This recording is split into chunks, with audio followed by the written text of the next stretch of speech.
I see. Yeah, when I was actually first starting off, actually first off, sorry, uh, what sort of Focusrite is it? Because I actually rolled the 18920, and I've been rolling that for a good couple of years. I think it's like the 212 Focusrite. If that's the correct Two I two, 2i2 but whatever, 2i2. whatever. Yeah, But the I looks like a one. No, 2i2. well, You're you right. get the idea. But yeah, that's a Yeah. good choice too. Because if it's just you, or you just want to do like one at a time, I can see why. Unfortunately, at the time, I was thinking so much to try and actually do the band because I wanted to make my studio where people would come in and just want to record music there. But unfortunately, I would have had to redo maybe $100,000 just to redo the whole basement or something like that. So, needless to say, but it still does the job. So she's still pretty good. I think she'll run a good, hopefully 20 plus more years. So we'll see how that goes.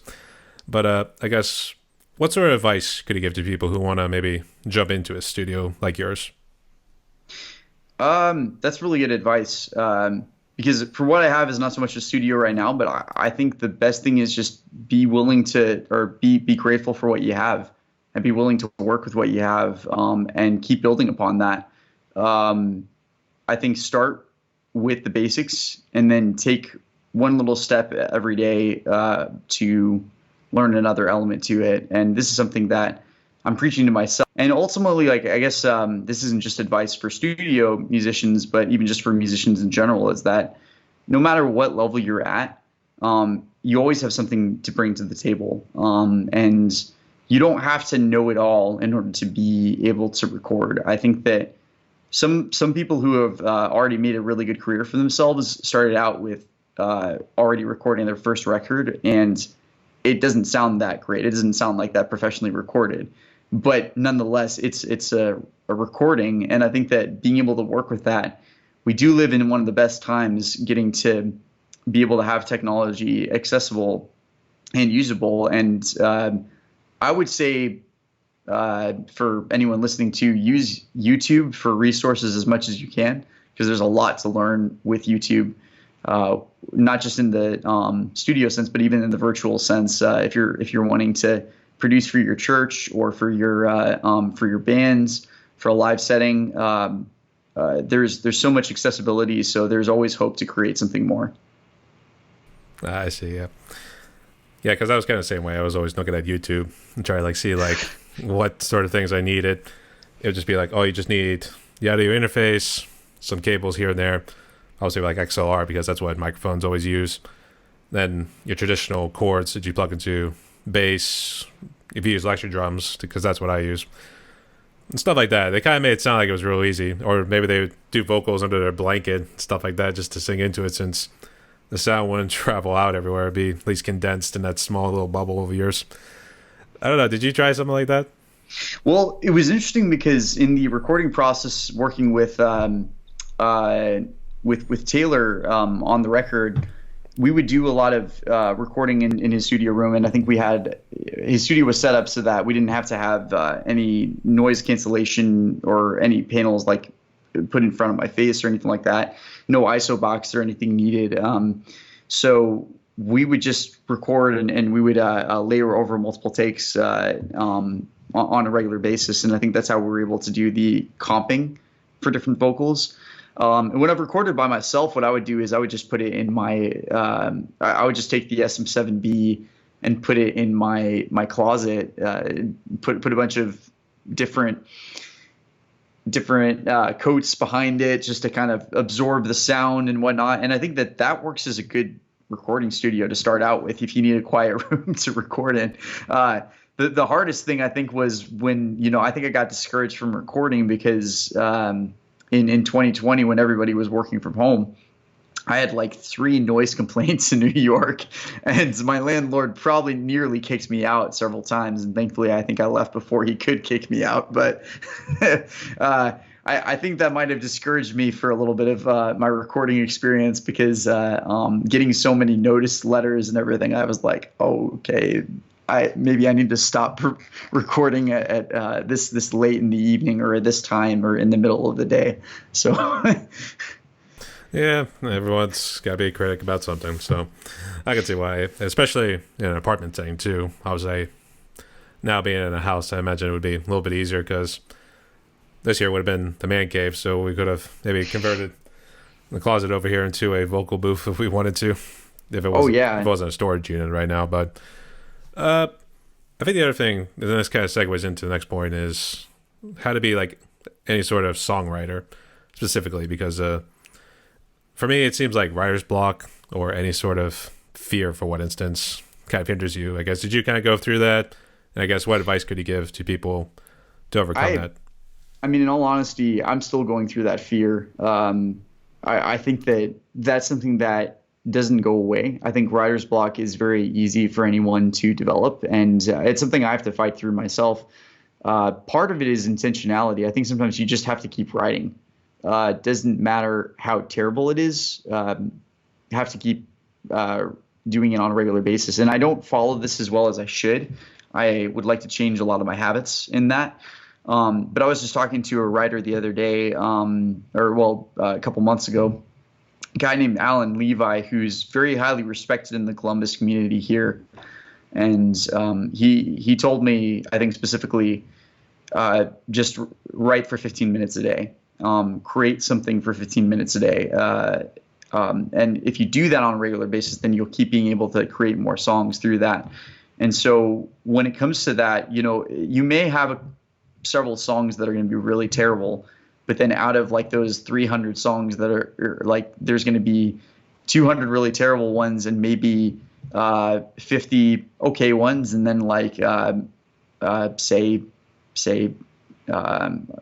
50 really good ones. So you never know what's going to happen through that. And I think that in my experience of the songwriting journey, if you can't write a song a day, which for me has not been my process, it's actually been, I will start a song and then I put it on the back burner and then I come back to it and I work on another song or another piece of art in the meantime.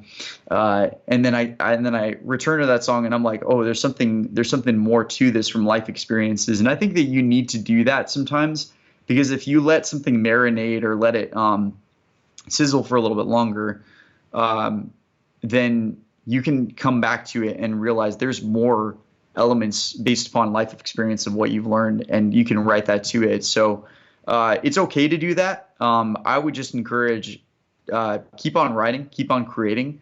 If it's not a full song, it could be a riff, or it could be write the sheet music for the next part. And it depends on who you're working with. If you're doing it by yourself, then just keep on creating different pieces to it.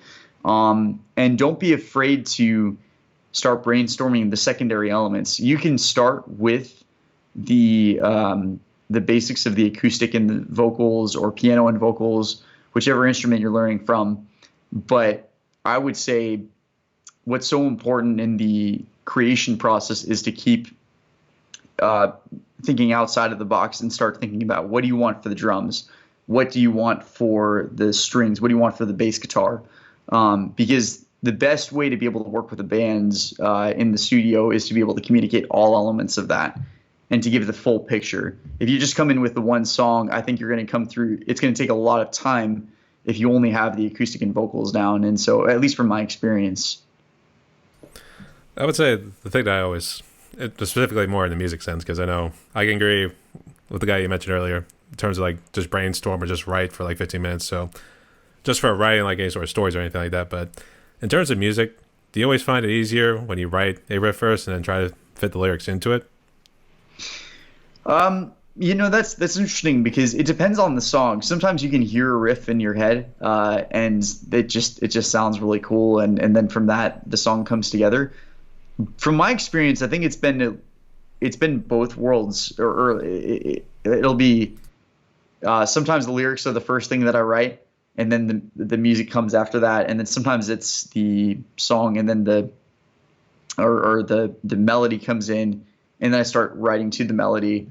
And sometimes it's both. I mean, it mixes together. There's not really one method to it. And I think that there's a lot of people that I talk to that are very strict in their styles of writing.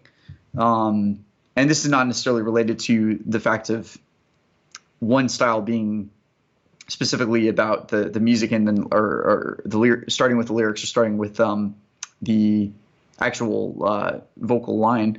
But sometimes it's just about with the way you write a song. I think there's a lot of Nashville writers that have a very specific system.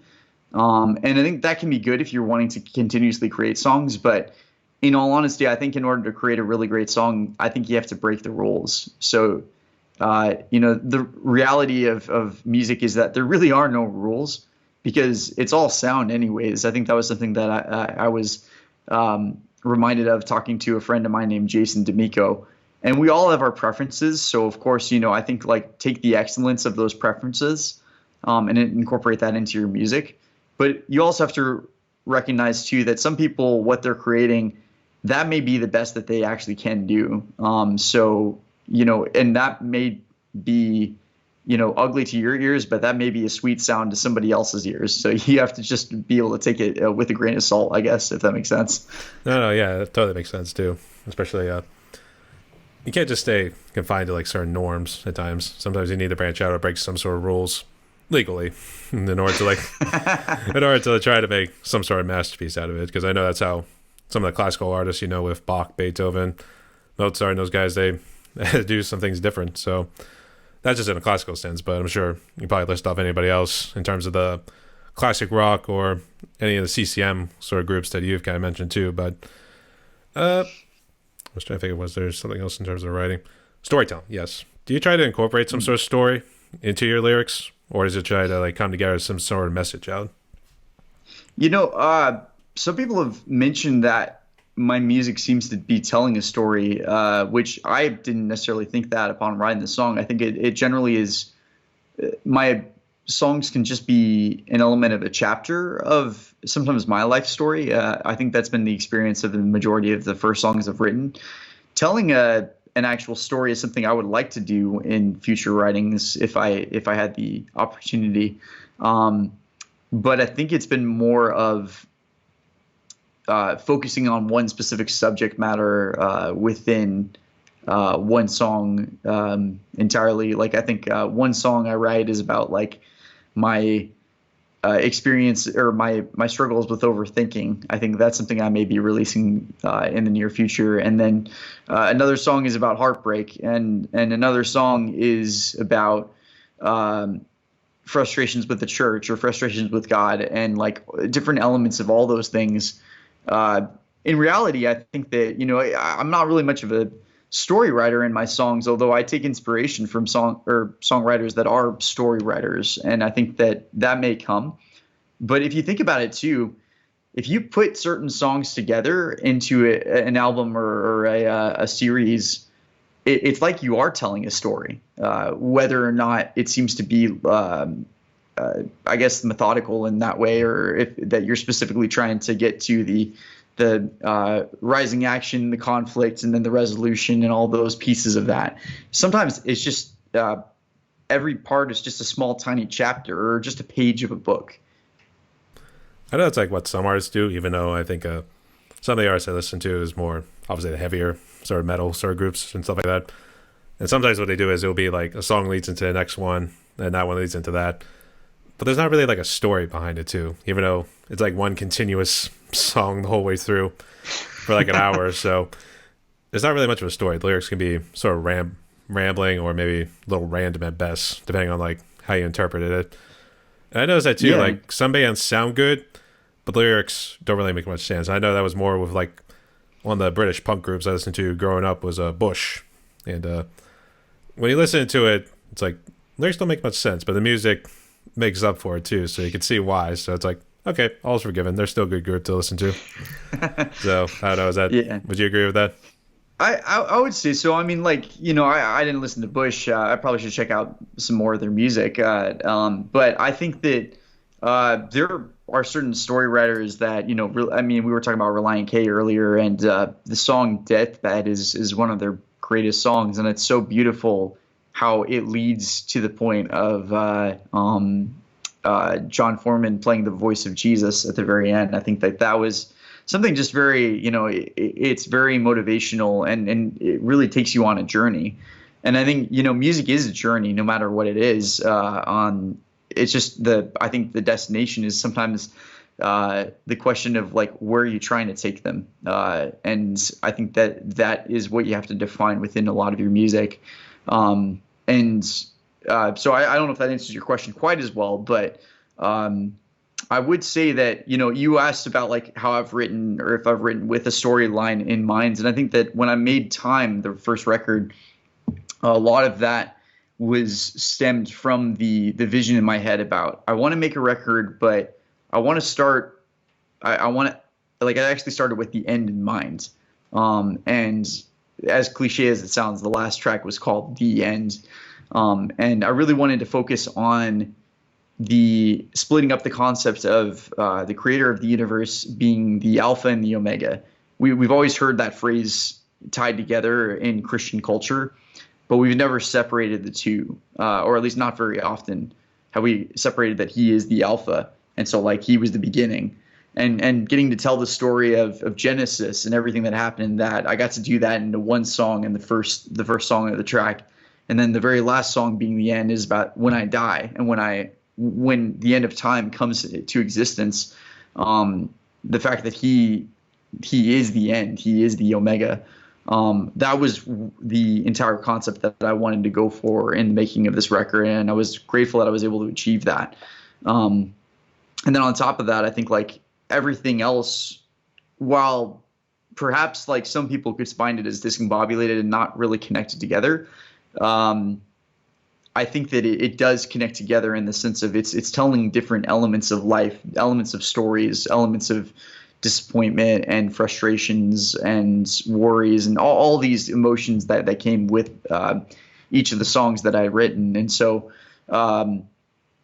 stories are not always going to be connected together, if that makes sense. I think that even albums can feel a little discombobulated, but that's what life is. Life is sometimes very discombobulated when we look at it. And I think that's why we have the hills and valleys analogies, pardon my cliches, but allergies.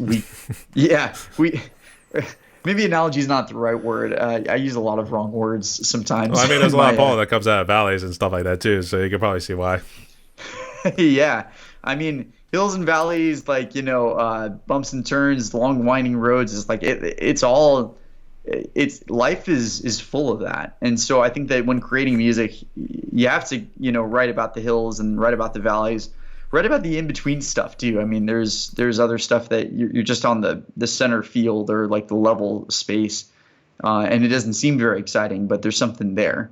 And so everything has its purpose, I think. Hope that ties in from your question from earlier. No, actually. Sometimes even going off on tangents, it seems to like always come back in some sort of way too. But at the same time, it's like we're trying to write some sort of paper here, and we're just trying to BS our way through it just to make sure we pass it. So you can cut this stuff in half if you need to for the interview, because I think I've learned to go down rabbit trails since I moved to the South because of the culture here. I guess, yeah. Those others, they know how to tell some stories, but we got this question, and I like to get some fun ones in real quick before we jump to the last one here. So this one here kind of ties into your YouTube channel. I guess when did you start it, and what do you hope to achieve with it? Well, I actually started a long time ago and didn't really think of it as something professional until I got to 2019. And I started to actually record some of my own original songs. For my YouTube channel, I'm looking to expand it so that I can keep releasing more of my own original music. Would like to reach more people through my social media content. So I'm beginning to share a lot of cover songs for right now, share a lot of pieces of performances in the live locations for where I am in the real world and in the virtual world. And so I think I'm hoping that can lead to much more live performances, potentially to paid shows as well, because I really want to be able to build a bigger fan base, to be able to reach all throughout the U.S. And even all throughout the world. So I suppose in my goals, that's something I'm working through specifically. But I think my goals aren't simply limited to my YouTube. It's also through many different venues like Instagram and Spotify. And I think just being able to create a following in each of those areas. I think with YouTube, to be able to continue to create more music videos would be a great joy. But that also requires a much larger team, and I think that's going to take some time to certainly develop. Fortunately, we're in an area where there's a lot of musicians, there's a lot of songwriters, there's a lot of creators, a lot of filmmakers too, being in Georgia. And so I think that, this is such a great area to be able to get my start. Yeah, Georgia, it's definitely a beautiful state. I've been there a good number of times. It's actually in between Atlanta and Augusta. So, and it's funny about Columbus too. And my parents actually looked this up recently. It's actually the second largest city in Georgia. Obviously, you got Atlanta, which is like ginormous. It's like the New York of the South, in my opinion, at least. But actually, we always thought it was Augusta, who was like the second, or maybe even Savannah. I've actually been to Savannah.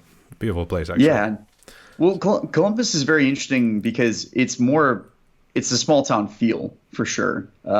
So when I first got there, I'm like, this does not feel like a big city at all. Still doesn't feel that way. I see. All right. But maybe at some point, if I ever get back down south, maybe let's get you and Sean together, and then maybe we just sit down, just talk about some stuff here and there, then maybe sit down, have some beer and stuff. I'd love that. All right. But speaking of beer, let's get into some fun questions right here. I don't assume you don't drink a whole lot, but I guess, have you indulged in any alcohol every now and again? Funny enough, and it's funny to be saying this on a podcast because, well, actually, thankfully, I have a I say look away. The parents listening in on you. I have a church director who allows me to drink, but I want to make sure to drink in moderation. So I've never really indulged in many fancy drinks. I will be happy with a rum and Coke or with a Blue Moon. I think if you're talking about my go-to drinks, I think that generally speaking, it's water, or it's going to be my favorite drink of all time, though. Maybe not of all time, but of current time, would probably be a cherry Coke. You can't go wrong with a cherry Coke. It's just, it's not good for you, but at the same time, it's incredibly delicious. And, that special cherry flavor to it, in spite of the artificial taste, there's something just so special to it. Well, actually, that was a part two of it, because we always say alcoholic and a non-alcoholic. So at least got the non-alcoholic, but sorry, I got ahead of you. No, I think for one of your shorts, just do like, if you just have a captain, just be like, I'll have a captain, please. And just make it. Just take a sip and then just lift up your leg. Just do the captain stance as they normally do, where it seems like he's standing on the barrel, stuff like that. Captain Morgan, yeah. Yeah. I got the captain in me. So, yeah. Right. So there's I got that the Coke in me. I don't know how many covers you've really done, but I guess, have you done a whole lot of any sort of covers or anything like that? Yeah, I mean, well, if you come to one of my live shows in the future, or if I get to come to your area in the near future, it's Pennsylvania, right? Where you're at? Yeah, close to Steel City, Pittsburgh. Yeah, I think that I tend to do a lot of covers of like a lot of the 2000s material. So recently I just did Learn to Fly, did a cover of somebody that I used to know back in 2020. And I've also performed many different covers. I think Be My Escape is a fun one to do for sure. When I get the chance, I think when I'm performing in these different bars and locations, I'll do songs like 500 Miles to get, or I'm going to be 500 Miles by the Proclaimers to help get people riled up, and sometimes for fun, Living on a Prayer. You have to learn at least 20 covers of songs in order to be able to make it in the bar scene and everything. And to be honest, it's not my favorite thing to do all the time. I think that, after performing cover songs, you start to get to a point where you're like, well, I have something of my own that I want to share. And I think that every artist goes through that phase where you have to find some way to connect to people in that regard. But if I had the opportunity to perform with a band, I would love to do Africa. I think that's one on my list to get the chance to cover as soon as I can get the chance to produce that with 5 different friends of mine. I see. Well, this particular question, and the reason I did ask was there ever one that was like too tough for you to play? And did you either give up or just come back later just to try to finish it? That's a good question. Recently, I started to re-pick up a song that I had stopped learning to play, and I think that was Sir Duke. We learned an element of it in our it was actually our public relations band. And I think I botched the solo so many times because there's so much movement on the whole do do do do do do do do do do, like that whole part. It was so complicated, and I was just more of an average guitar player at that time. And coming back to that now, I'm like, it takes time to learn it, and I get it wrong several times, but continuously practicing it, I start to get more comfortable with it and better at it. And I think the process is you have to slow it down first and then just start to speed it up gradually a little bit more and a little bit more, and just keep doing it over and over. I think that one thing I learned recently from a podcast listening to Stephen Curtis Chapman, I think that he said best thing to do sometimes as you're first developing a song, even if you're playing it well, practice it over and over again until you get sick of it, because then it's going to get really engraved in your head, and the muscle memory will fully be there. And so I think that Sir Duke has been one of those songs I've been able to really master a whole lot better than way back when. But there's a whole lot I probably have quit on besides that. I could probably need to go back to Fur Elise and some of the original classics, of course. I want to say, geez, you try to do like an Eddie Van Halen kind of solo there. So I'm not ready for it. I can't do Eddie Van Halen. I don't think that's in my repertoire as of yet. But we keep it simple. Who knows? We keep it simple. Yeah, we keep it simple. All right. When I can afford being taught by an artist of that grand nature, then yeah, sure. It'd be like walking into like one of those Japanese sort of temples right there. And, like, he just has the guitar sitting across me, sitting cross-legged. To see James be a master, that sort of thing. So. Well, I mean, there's the shredders, and then there's like the my teacher Tracy Williams, who's an incredible guitarist.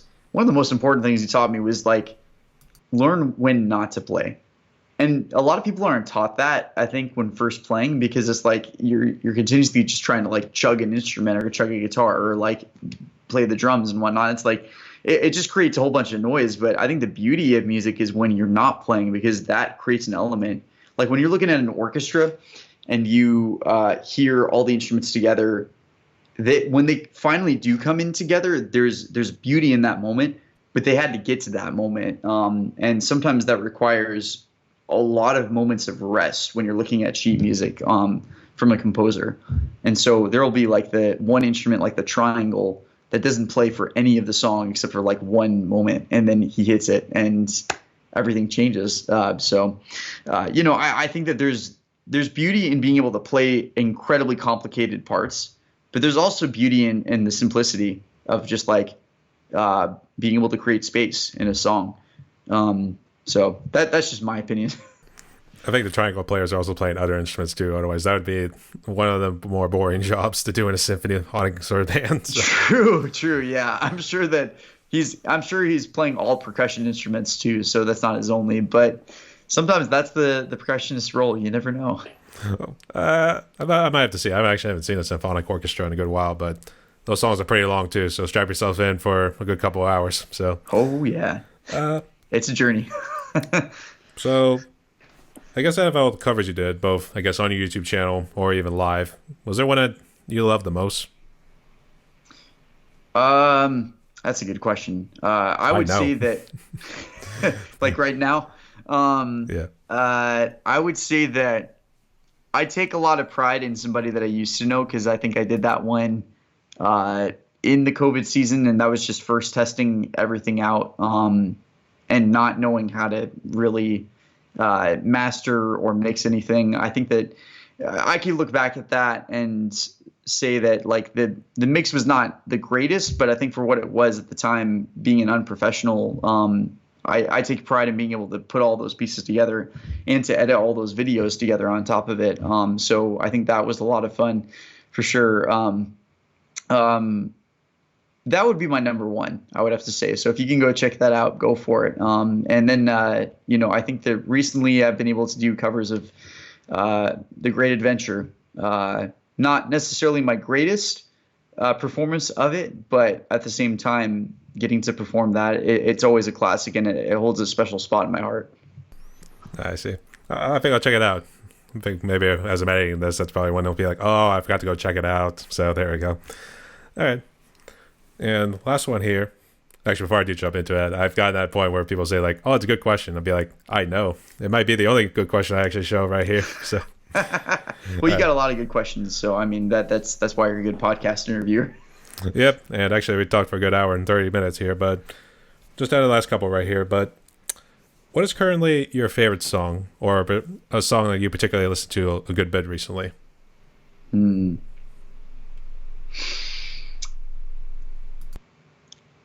I think what's been continuously playing on my end has been,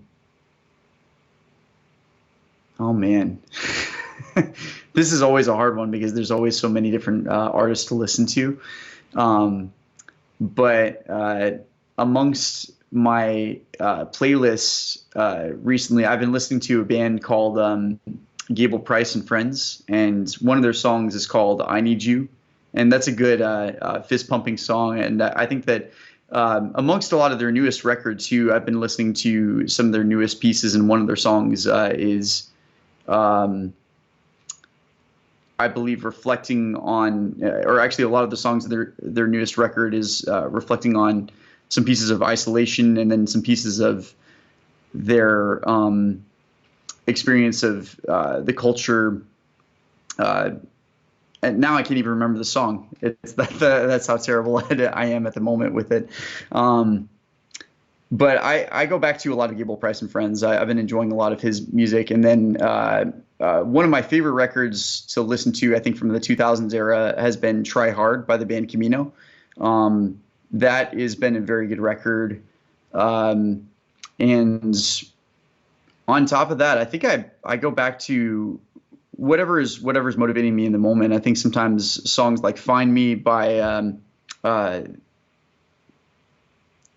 I believe that was Kings of Leon that wrote that one. Find Me is a great one as well. But so many different formats of music speak to me, and I think being especially in a culture of singer-songwriters as well. Recently, I discovered an artist named John Williams, not John Williams the composer, but John Williams, who's an independent artist, and I think that he's actually made quite a stir within the Opelika community of Alabama. And his song "Sidetracked" has actually been very influential, and I think a lot of that record specifically, I got to listen to it for the first time a couple of days ago, and then asked him to perform live to open for one of my shows. And he's a very gifted songwriter, so I would encourage go check out some of his music. He's very gifted for sure. I would say I know too many John Williams because I actually used to work with a Johnny Williams actually. So Really, I guess it's an incredibly common name, I suppose. So the difference to him is it's Jon, so like Jonathan Williams. yeah. But yeah, Yeah, it's either that way or it's like your traditional like John the Baptist, for instance, with John. So yeah, you run into a good number of Johnnies, and those sort of ones. So I don't know if they just throw Johnny on just as like a nickname, or whether it's just like that's actually his name. So all right, but for sure. John Williams. But like I said, a lot of names end up popping up as I'm editing the episodes right now because unfortunately life comes first. So I think when I'm editing this episode, I think I'll have to check out a lot of these guys you mentioned. Yeah, for sure. I could send a few of them if you want any links for specifics. That actually would be nice. I'll make sure to check them out. But thank you for introducing to me, James. And I guess it's good to have you along for the ride here, buddy. So before we jump into the last question, I guess, did you have any questions for me or any words you want to say before we jump into it? Yeah. I mean, what's your experience been in drumming? I think in the past few years, from coming out of being in the pandemic and coming out of it. What did that look like for you? Just strictly a pandemic, or even before that? Well, doesn't have to be strictly the pandemic, but maybe a little bit before that too. Well, I mean, even before that, and during high school and even college, I was just doing the video game Rock Band. And that's actually how I got me into drums, because it taught me like the music theory. Because obviously, when you have the song, like you have the fans clapping and everything too. They're giving you the beat of how the song goes. So, ironically enough, it actually taught me how to do music theory, that sort of thing. So afterwards, I was able to like incorporate it. And when my parents realized it wasn't so much a fad, they said, like, "Do you want your own drum set?" And they weren't going to go with the acoustic set because, in the many videos I said, the sound tends to travel really well. So I probably would have got some noise complaint from the neighbors too. But it started with that. Started with just a beginner set, upgraded to my current set, the Roland T25K. It's actually progressed because I think I did a lot of, I guess we could say classic rock in the beginning. Maybe I also did some Rage Against the Machine here and there. And now I started getting into a lot more of the harder metal ones because I know metal tends to be like real secular and stuff like that too, but I do it more for the challenge. And at times I call it a controlled darkness because it's just something that entices me in some sort of way because I love the challenge behind it. I don't care. They're just going to say whatever they want because it's a First Amendment right just to say whatever they want, even though it's not agreeable in any terms. But I do it more so with the challenge and also being able to like get a nice work out of it too. You do sweat a good amount of calories off doing those sort of exercises. So, Oh yeah. it's really been kind of that. And this year in particular, I've been trying to do like a lot more of the longer, and in some cases even like more harder kind of songs too, because there's a lot that goes into it. My newest one I'm trying to like put together is going to be like over 10 minutes, so it's going to be interesting. I can imagine, but that's a very skilled genre to be able to play towards, and that is a workout for sure. So I can imagine for you, you've probably been able to gain some good muscle from that whole experience because you're using your entire body for that. It's more so with the arms and legs. Unfortunately, it got to another story.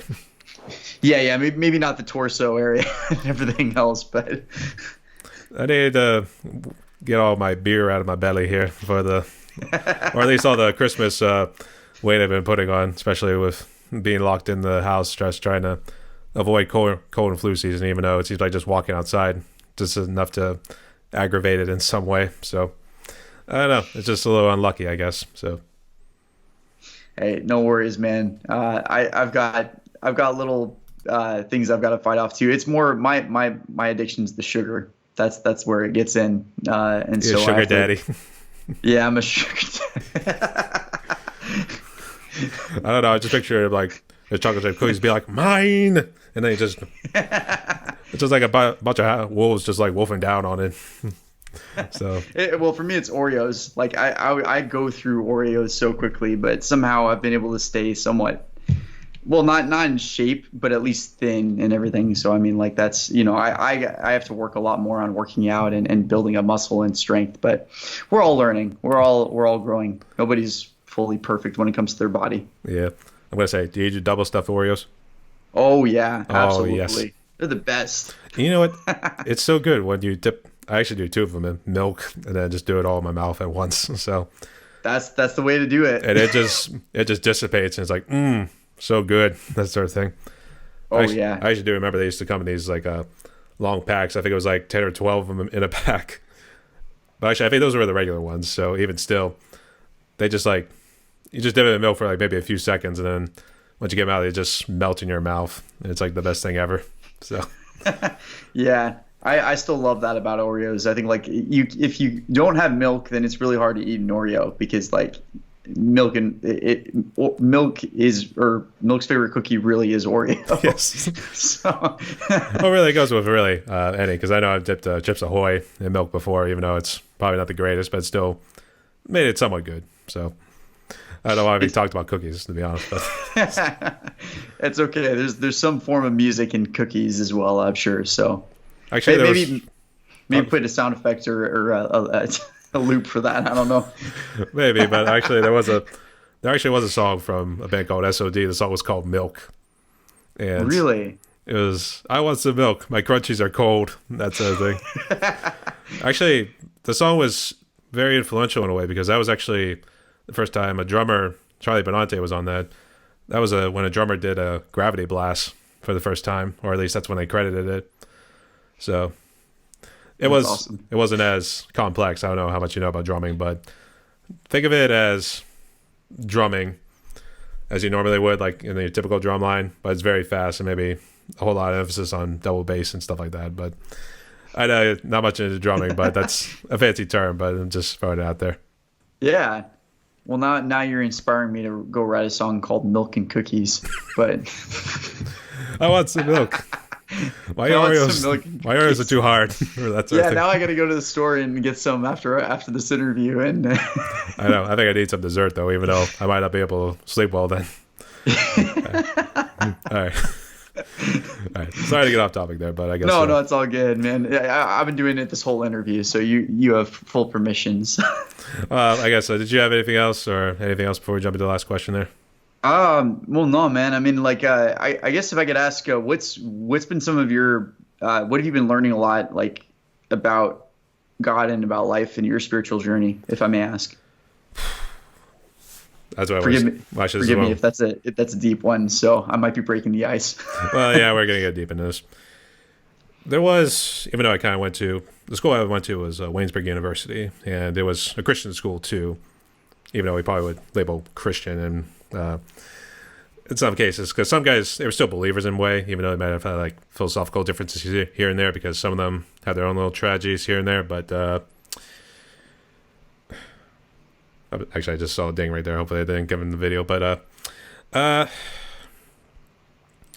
in some sort of way, I kind of wrestled with it a little bit, and unfortunately, it seemed like during the early 2000s there, especially after what happened with 9/11, that was when like the rise of the new atheists, the Dawkins, Harris, Dennett's, and all those guys, they start coming out and really kind of bad mouthing religion in some sort of way.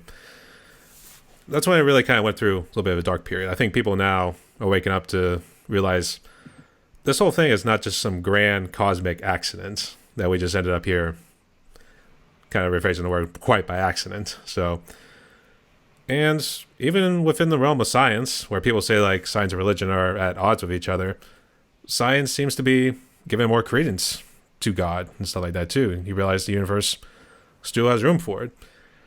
I think the funny thing is, I tend to go to some of those guys, like, I don't know if you know Jordan Peterson, Tom Holland, or Doug Murray. Tom Holland? Tom Holland, yeah. Oh, well, I know of well, Jordan Peterson. Yeah, I've heard some of his interviews, and he has some very insightful things to say. It seems like, and I think things that are very important for our culture to hear, in spite of what some people think. Well, it seems like even him, I think he's more theistic in some ways, but I think there's a little bit of an agnostic sort of side to him.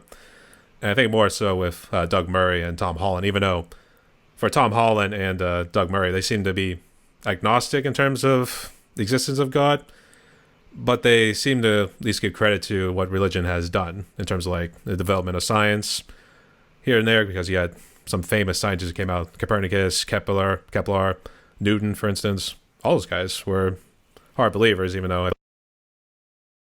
really liked them at the time or something like that. I don't know. History seems a little bit convoluted at some points, but regardless, I kind of find myself wrestling with it, but I've always found the more I keep thinking about it in terms of like the objections to say to a creator, the more I find that absurd.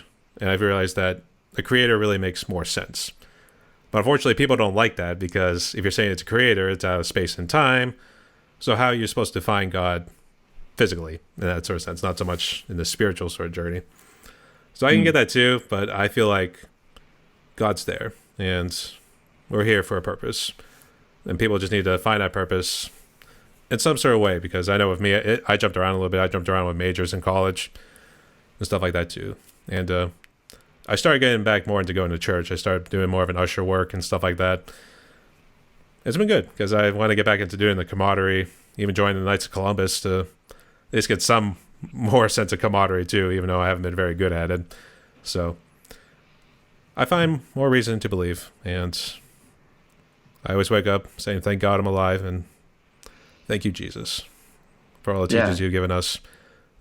So, big role model too, even though I kind of mess in my way. If I mess with you, it means I love you in some sort of way. So, I say, God and Jesus, they're my drinking buddies. So, there we go.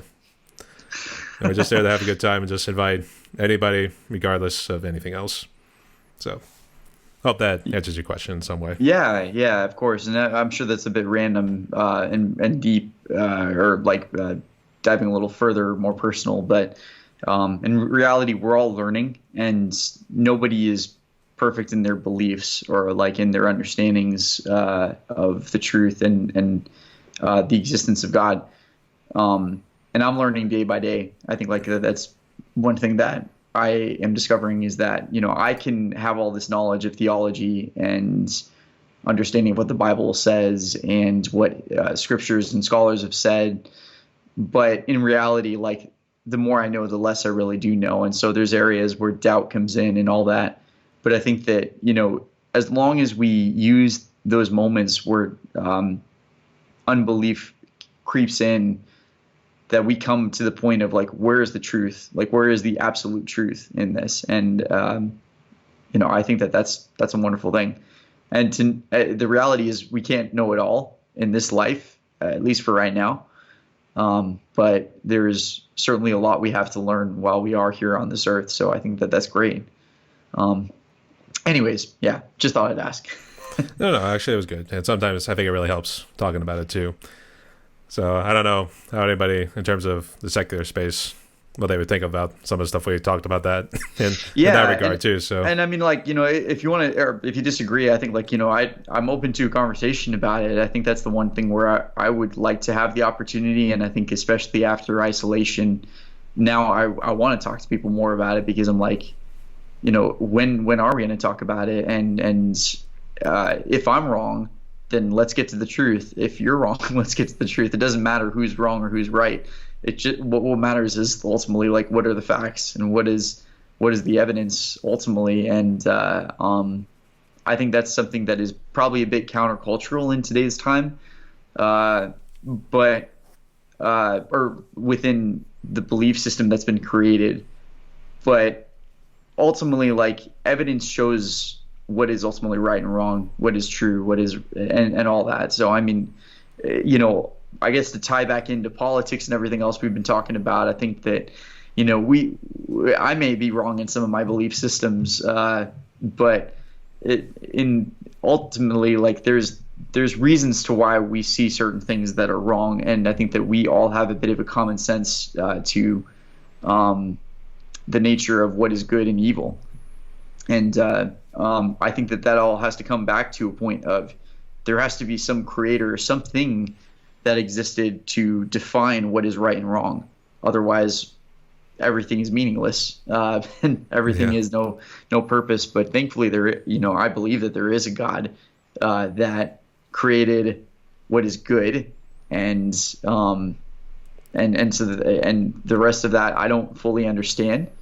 But I'm learning day by day as I go along on this journey. And so just have to take it as that. So I was recommending checking out Stephen Meyer. He actually wrote The Return of the God Hypothesis, and it's talking about free discoveries for the mind behind the universe. So I know you're not much of a book reader, but you can look into him too. And then if you want to ever check out his book, there it is too. It actually was a bestseller. So thank you for that recommendation. No worries. Philosopher of science, but he really delves into intelligent design and stuff like that. And no, that is not creationism. Please, people, can we separate that? That's all.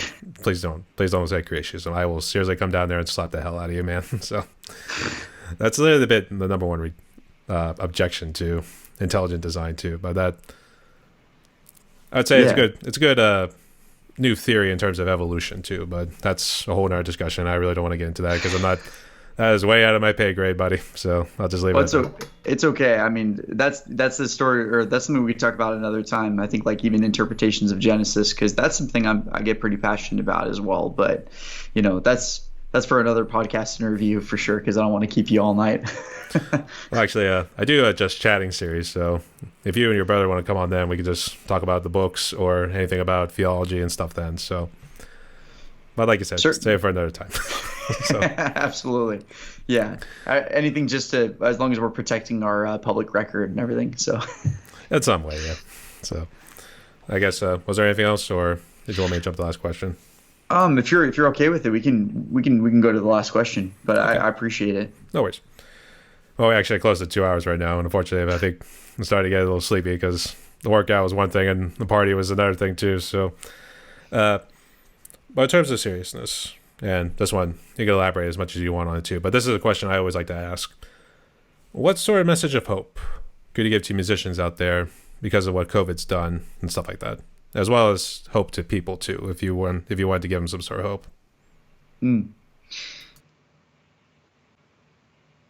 I think about looking back at history when things went really wrong. some of the worst scenarios that people went through, some of the most tragic stories, came a beacon of hope. And what we've gone through, I think, I'm not saying that that's less important than what people went through in the past.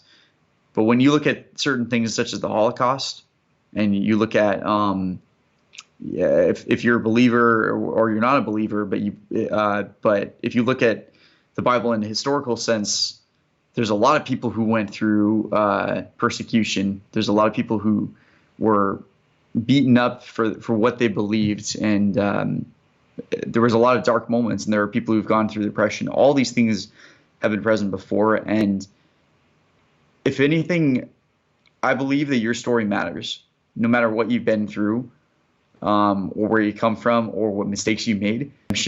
In every area that you've fallen, and I feel like living proof of that, because I have made a whole lot of mistakes, and especially in the last 2 years. Thankfully, I know it's not by what I do, but I believe by something even greater than me that is working in me still. And I believe that same hope can come through any of you too listening as well. I think that what you create, because I believe you are made in the image of God, because you are made fearfully and wonderfully, that you each have something to bring to the table. In the same way that John Mayer says that, like, every single guitarist that plays has their own unique DNA to what they play. What you bring to the table is something so important. So if you have heartbreak, like, bring that to the table. If you have joy, bring that to the table. If you have anger, bring that to the table. All of this, I think, can ultimately help lead us to the truth in some shape and form, as long as you give a space to listen and give a space to speak. I think both pieces of that are so important. So if anything, know that you are loved, and that you are made for something much greater than what you currently see right now. Everything we're facing right now in this moment, and everything we faced in the past, does not reflect the person that we have to be. Spoken like a true prodigy. Oh, thank you. No worries. Actually, I always like saying that line too. And actually, funny enough, I was actually from the movie Pulp Fiction, and I like that. Oh no, I was trying to remember the Harvey Keitel. That's right, Harvey Keitel. I was trying to remember the actor's name. He actually said that too, and I think it was John Travolta who originally said something, and he just said "spoken like a true prodigy." So I always like to kind of throw that line out there. That was a unique movie. I need to watch that one again sometime, because there's just so many quotes or like things that happen in that movie that are so iconic. So Tarantino is a very strange director, but he makes some very unique movies. So he's just very demanding.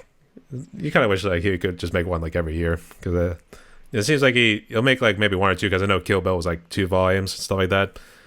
But then it seems like he goes on hiatus for a while, so I don't know what he does during that time. I take respect for that, actually, because I think to make really good artwork, it has to take time. Sometimes if you're continuously pumping out stuff, then the work you create is not always as memorable. Sometimes, yes, you can create something amazing through that, but I think good artwork takes time. I mean, this is just the final part of my interview, I guess, but the actual record I made took about 10 years to create. And so while it may not be the greatest creation, it's nothing like, a Tarantino film, or it's not a Mozart symphony.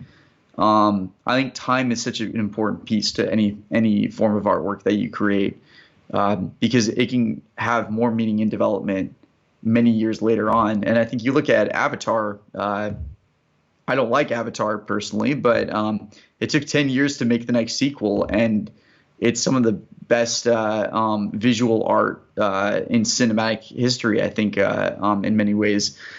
So everything takes time, and that's okay.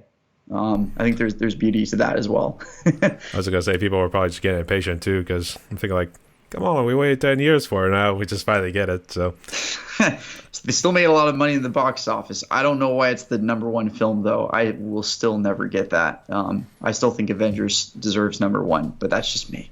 I'm bitter. I don't know. It's just maybe a generational thing or something like that. Us younger guys like to these sort of movies now with the artistic and something behind it. But I think James Cameron, he's also very good too, and I think he puts a lot of emphasis. So I think that's why what you mentioned earlier about time, like the artwork they do, it's why it ends up being like maybe a Golden Globe nomination, stuff like that too. So you see why. Absolutely. All right. So James, we almost talked for a good full 2 hours right here, buddy, but we've reached the end of my podcast. Do you have any final words or any shout outs you want to say? Well, shout out to Marcus Hoover from a conversation from earlier. Shout outs to my friends Jason D'Amico and to Taylor Simpson. There's a lot of people I could shout out to, but Brian, it's been a great pleasure. Thank you for having me on the podcast. Thank you for giving me the time, and I really appreciate that you're opening up into the world of many other musicians all throughout. I think it's wonderful what you're doing. Well, like you mentioned earlier, your story matters. So that's what this really wants to do. It has to be different in some sort of sense, and that's perhaps what I was struggling with earlier, just trying to make sure I knew what sort of niche I wanted to do, because it still was going to be music, but I realized I had to do something completely different. Otherwise, if you're just copycatting, then people are not going to find you interesting in some sort of way. So that ties into the art you mentioned earlier too. So absolutely. And I guess how can people find your music, and how can they reach out to you? Oh, thank you for asking. I am on Spotify and Apple Music. Just look up James Koan III. It's spelled Koan. That's how you spell my last name. And then just put I if you're searching on the search bar for the third. And so I'm on Spotify, Apple Music. If you want to find me on Instagram, my Instagram handle is jkoan3, JKOAN3. And then you can find me on Facebook, James Koan III Music. Also, my website is jamescoan3music.com. And also available on other social media platforms if you want to just search my name through Google as well. Did you give YouTube one, or is it just James Koan III? YouTube is also James Koan III. That's right. Okay, just making sure. All right. So, everyone, my guest today was James Koan III, hailing from Columbus, Georgia. He's got a new album out right now. Did you just release it recently, or did you just release it a couple months ago? Back in June of 2022. June 24th was the release date. I see. Okay. So go check out his music. Go help him out in some sort of way. Subscribe to his channel or any of his social media. To help a brother out right here. This guy's doing work. So, all right. James, thank you again so much for coming on. Stay safe. Stay tuned, y'all. Hey, thanks, Brian. God bless you, man.